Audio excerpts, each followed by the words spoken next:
Shalom, selamat pagi saudara yang diberkati dan diberkati Tuhan Yesus Kristus.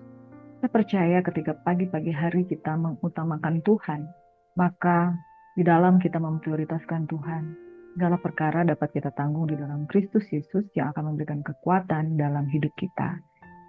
Mari Bapak Ibu Saudara yang diberkati, kita akan mendengarkan firman Tuhan. Sebelumnya kita satu di dalam doa.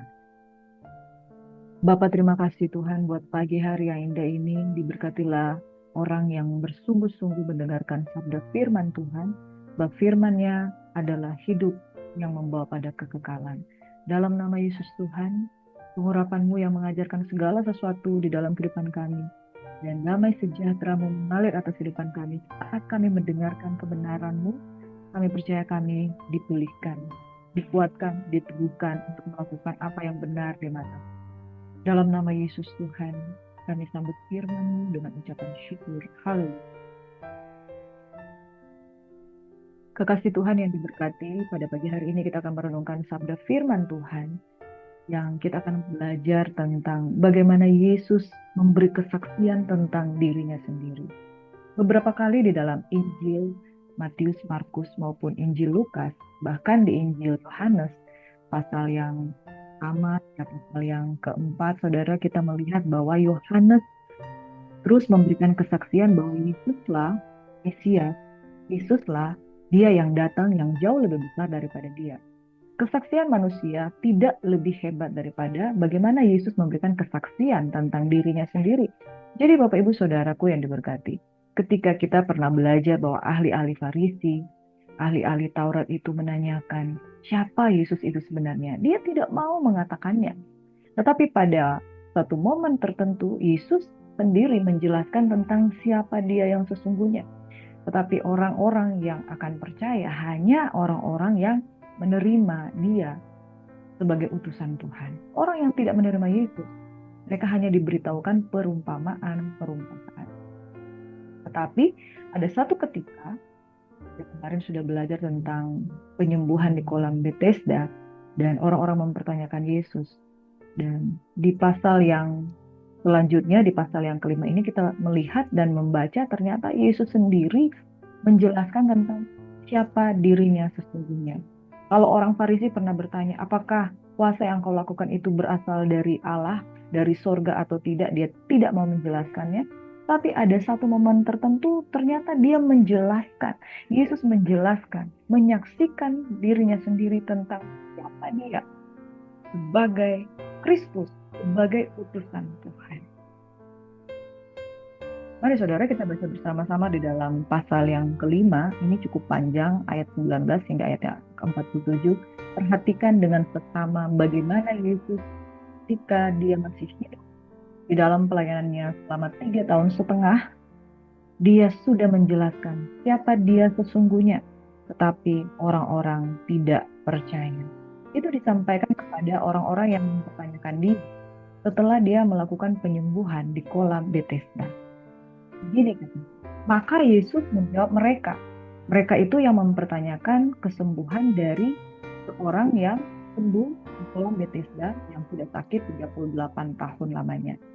Ternyata dia menjelaskan kepada mereka tentang siapa dia, bagaimana hubungannya dengan Bapa, kuasa dari tempat yang mana yang dia miliki, dan otoritas apa yang dia miliki sebagai Kristus, Mesias, utusan Tuhan. Dan dia bukan pribadi yang berbeda dengan Bapa.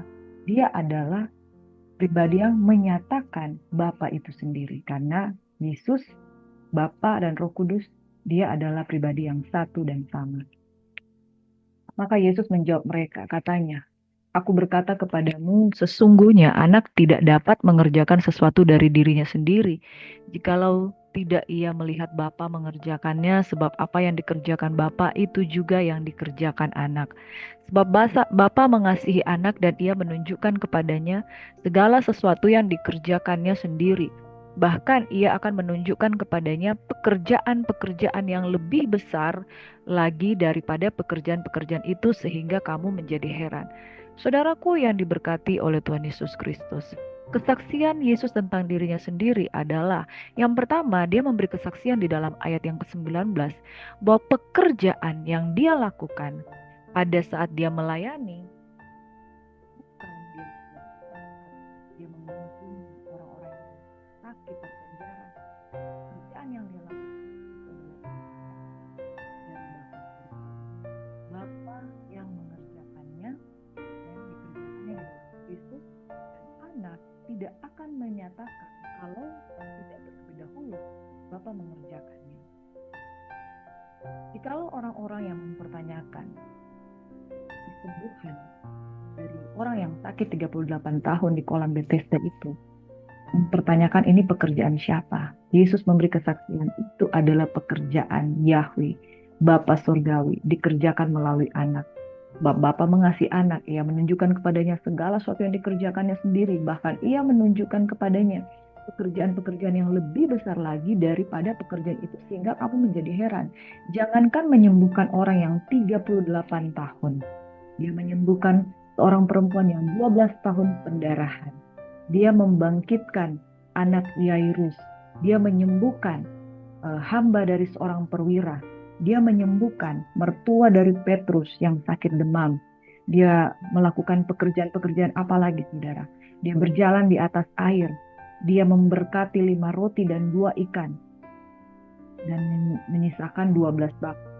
Saudara, pekerjaan yang dia lakukan, yang dia tunjukkan di kolam Bethesda itu, yang mereka saksikan, ini orang 38 tahun sakit, tapi dia bisa sembuh oleh karena Kristus. Jangan heran, karena bahkan ada pekerjaan yang lebih besar dari pekerjaan itu yang mereka akan saksikan.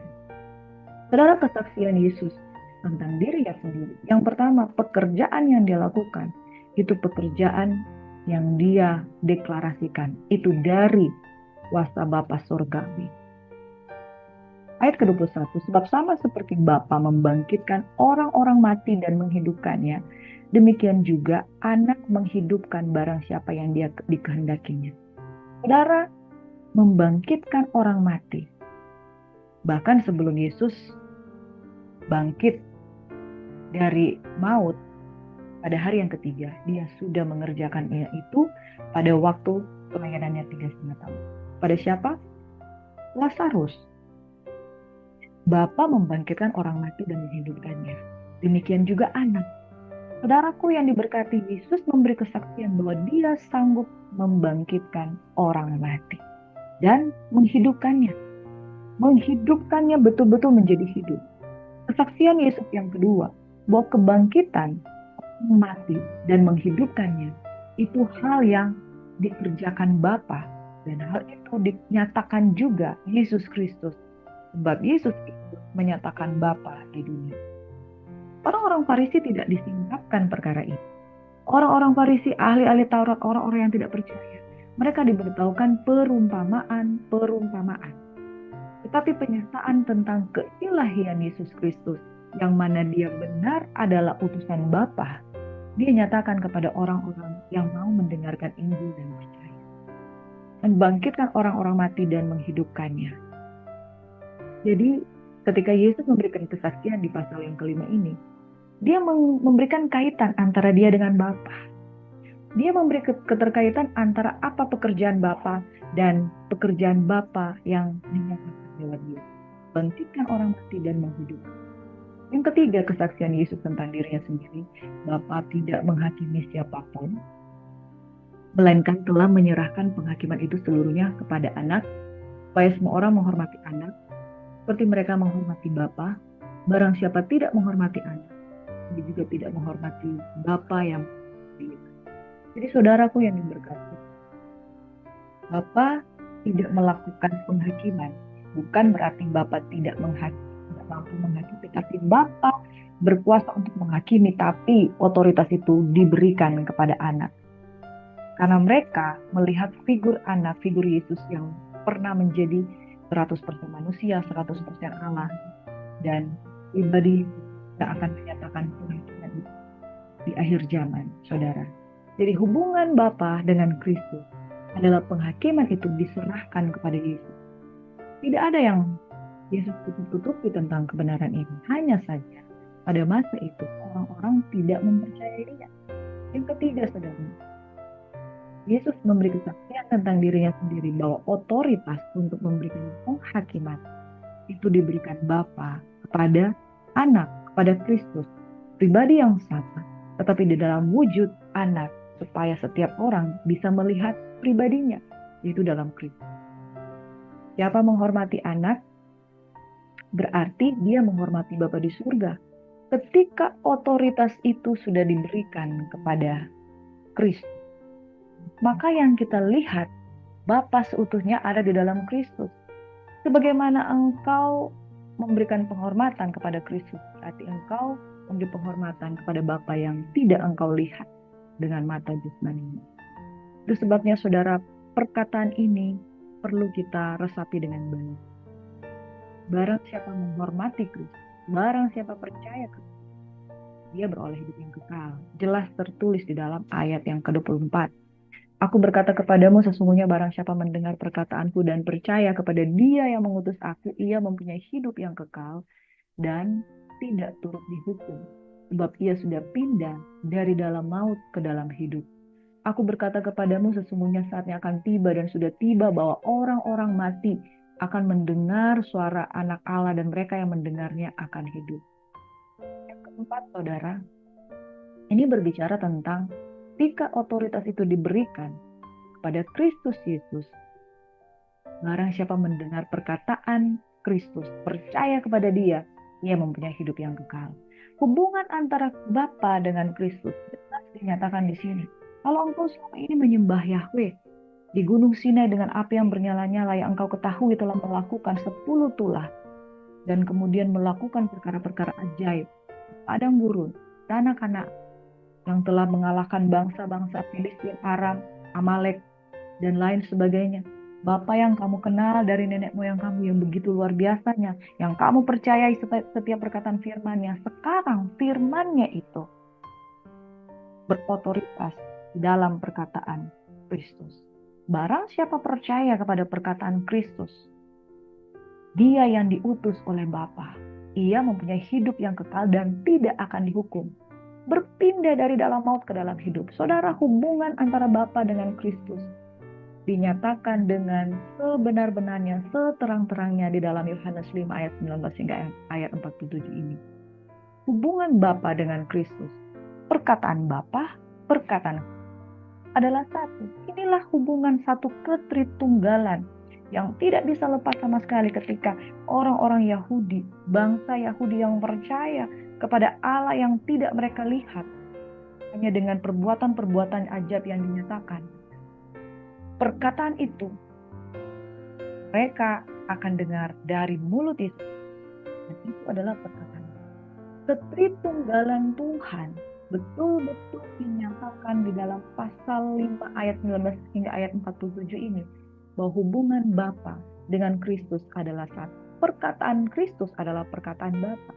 Dan barang siapa percaya kepada perkataannya, ia mempunyai hidup yang kekal dan tidak akan dihukum. Saudara, mendengarkan ayat 24 ini mengingatkan kita, mempercayai firman itu sama dengan memelihara hidup yang kekal. Mempercayai perkataan Tuhan sama sedang menempatkan diri di dalam otoritas kehidupan kekal yang Tuhan berikan dalam kehidupan kita. Dia sudah pindah dari dalam maut ke dalam hidup.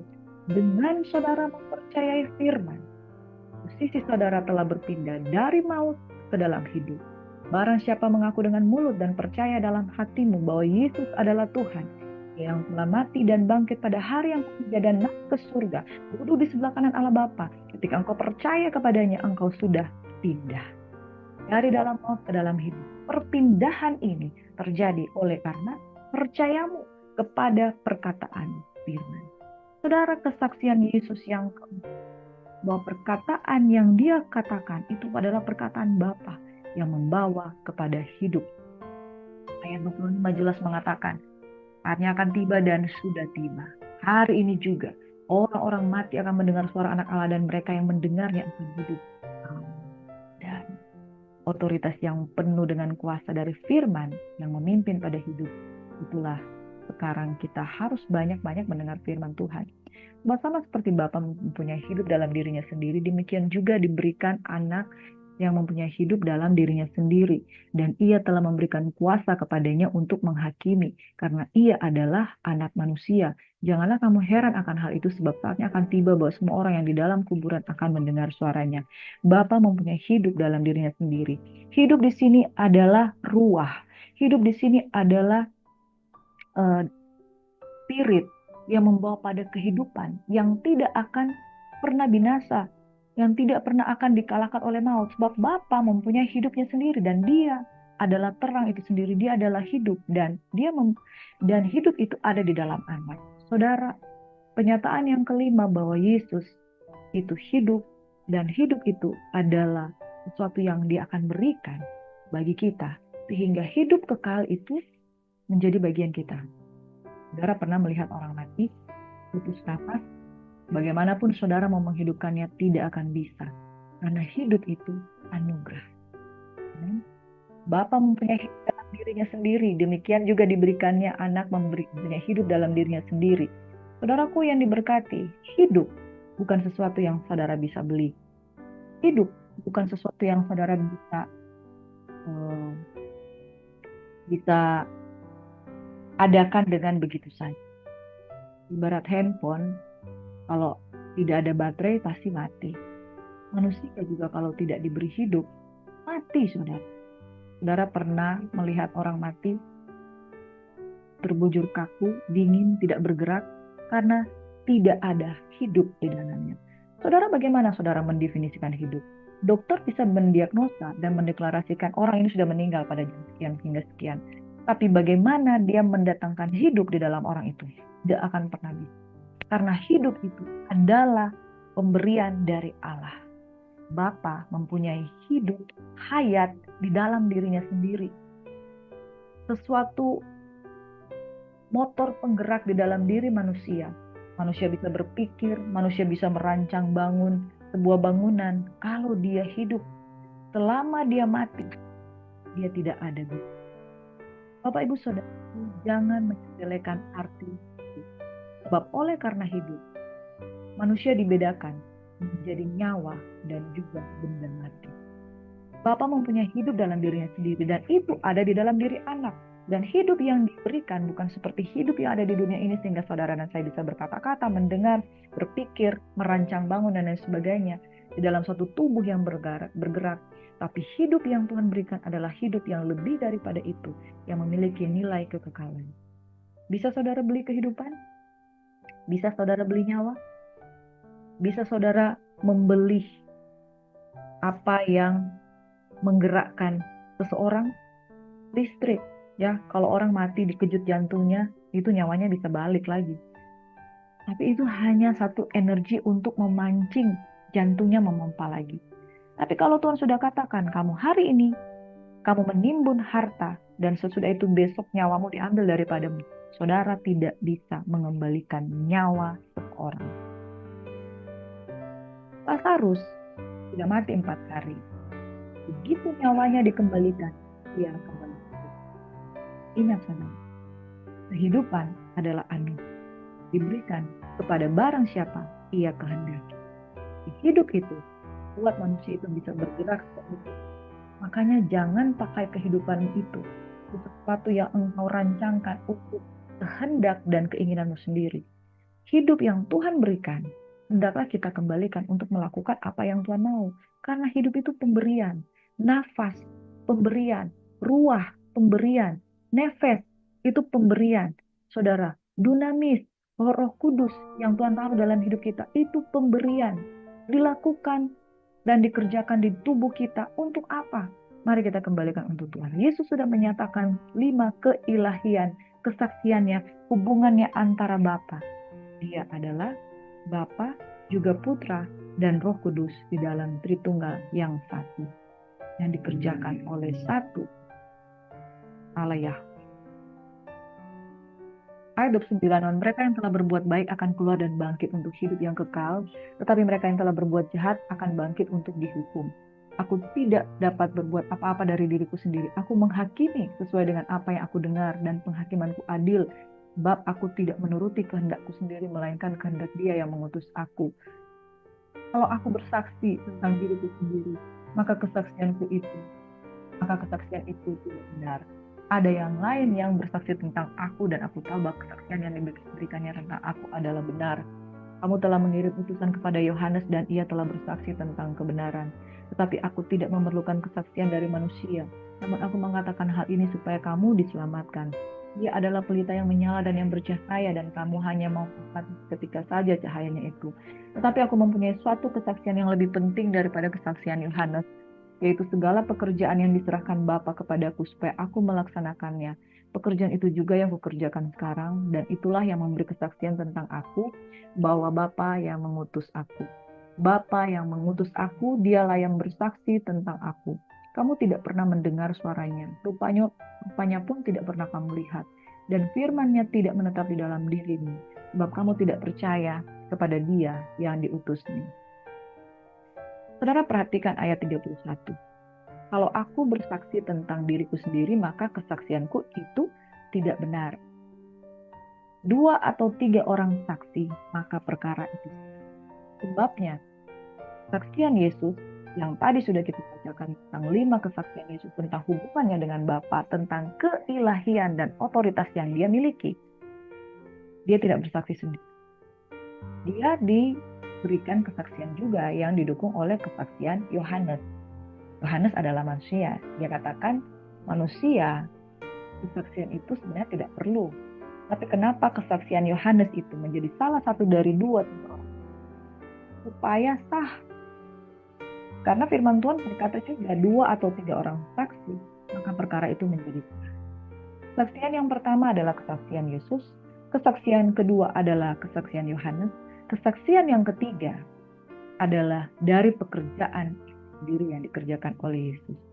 Saudara, di dalam satu perkara, ketika perkara yang diperhadapkan untuk perkara pidana, saudara, itu yang menjadi sah seorang mendapat hukum kalau dia ada motif dan 2 alat bukti.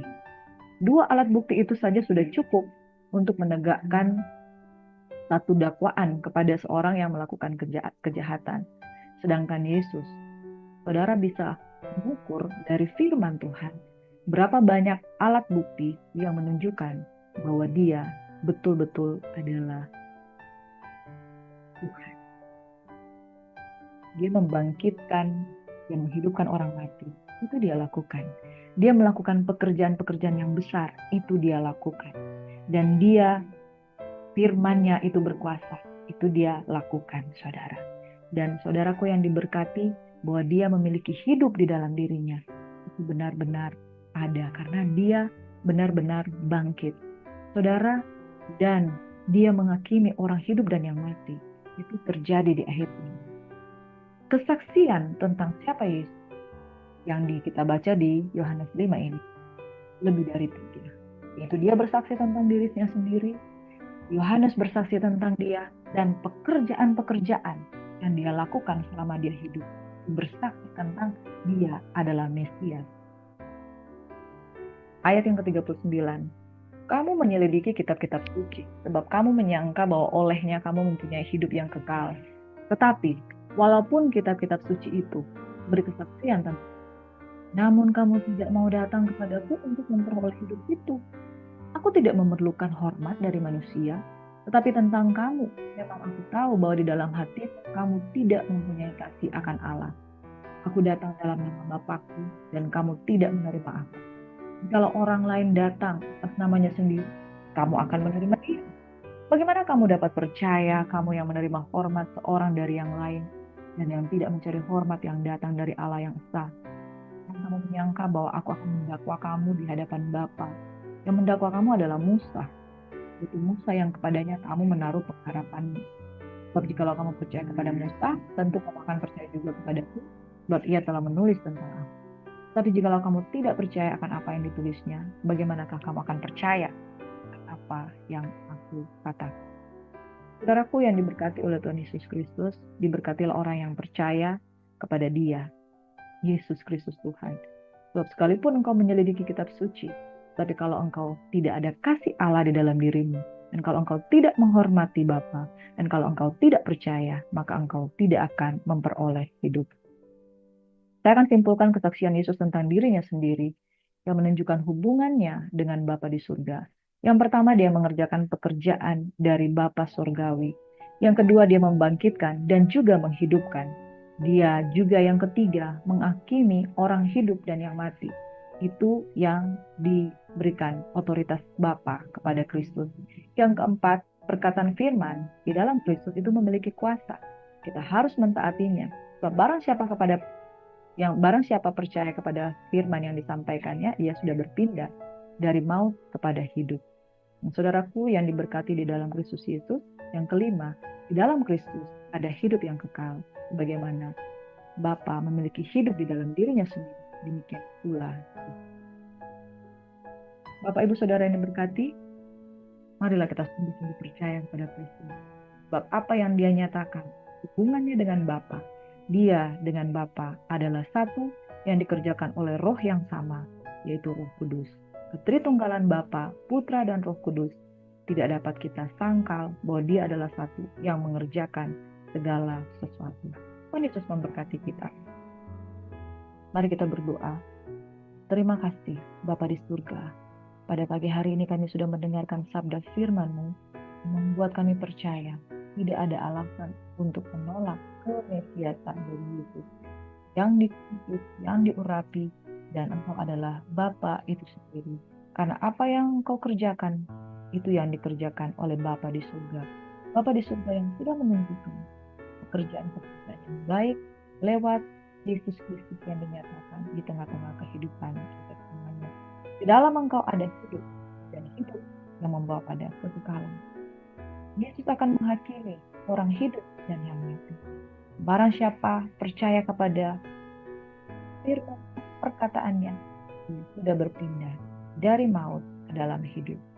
Itu sebabnya Bapa di surga, kami mengangkat tangan pada pagi hari ini.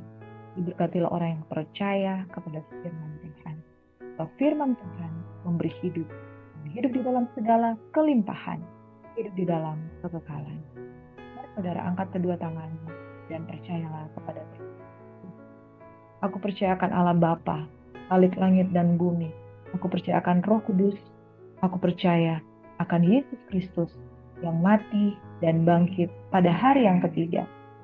Naik ke surga, duduk di sebelah kanan Allah Bapa yang akan menghakimi orang hidup dan mati. Aku percaya akan Roh Kudus, gerejanya yang kudus dan am. Diberkatilah mereka yang datang di dalam nama Tuhan dan percaya akan kuasa kebangkitan yang dinyatakan di dalam Kristus Yesus. Yang akan menghidupkan orang-orang yang mati di dalam Tuhan. Orang-orang yang akan dibangkitkan memerintah sebagai saleh-saleh naik ke surga dan juga menjadi pemerintah bersama Yesus. Supaya setiap orang yang percaya kepadanya tidak binasa dan beroleh hidup yang kekal. Hari ini kami mau deklarasikan, Kau tidak berkuasa atas kami.